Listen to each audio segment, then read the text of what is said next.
ఓ ప్రియమైన కుటుంబ సభ్యులారా, క్రీస్తు మనతో ఉండుగాక.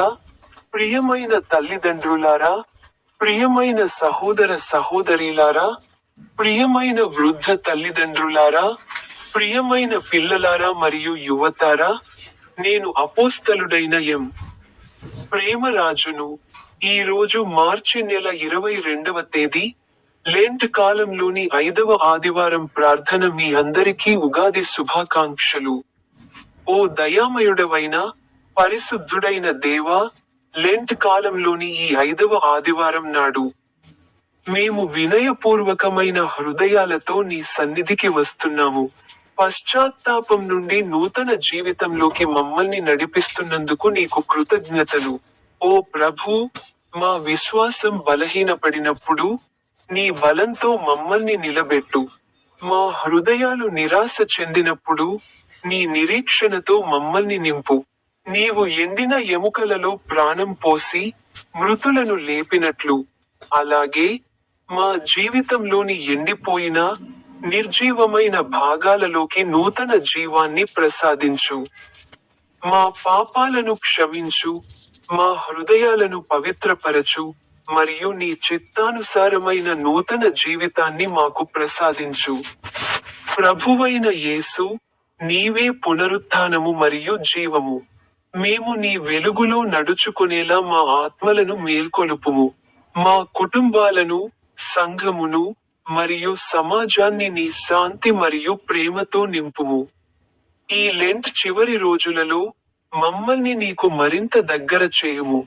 ప్రభువైన యేసుక్రీస్తు పరిశుద్ధ నామములో ఈ ప్రార్థన చేస్తున్నాము. ఆమేన్. మొదటి బైబిలు వచనాన్ని పలకండి. యోహాను సువార్త 11వ అధ్యాయము 25వ వచనము. యేసు ఆమెతో, నేనే పునరుత్థానమును జీవమును. నా యందు విశ్వాసముంచినవాడు చనిపోయినను జీవించును అని చెప్పెను. అర్థం: యేసు జీవదాత మాత్రమే కాదు, జీవానికి మూలం కూడా ఆయనే.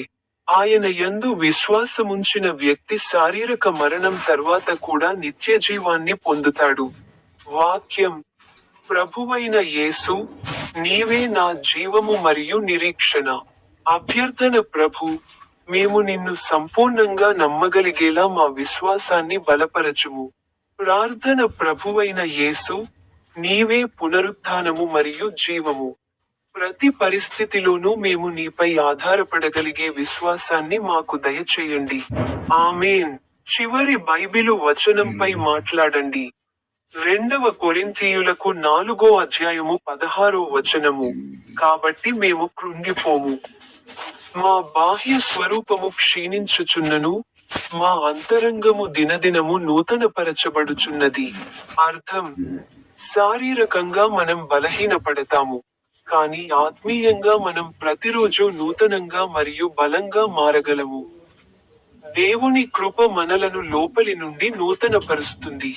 వచనం: ప్రభూ, అంతరంగాన్ని నూతనపరచుము. అభ్యర్థన: ప్రభూ, బాహ్య కష్టాల మధ్యలో కూడా మమ్మల్ని ఆత్మీయంగా బలవంతులుగా చేయండి. ప్రార్థన: ఓ దేవా, మేము అలసిపోయినప్పుడు మమ్మల్ని లోపలి నుండి నూతనపరచండి. నిరీక్షణలోను, విశ్వాసంలోను మేము వృద్ధి చెందేలా చేయండి. ఆమేన్. ప్రార్థన చేద్దాం.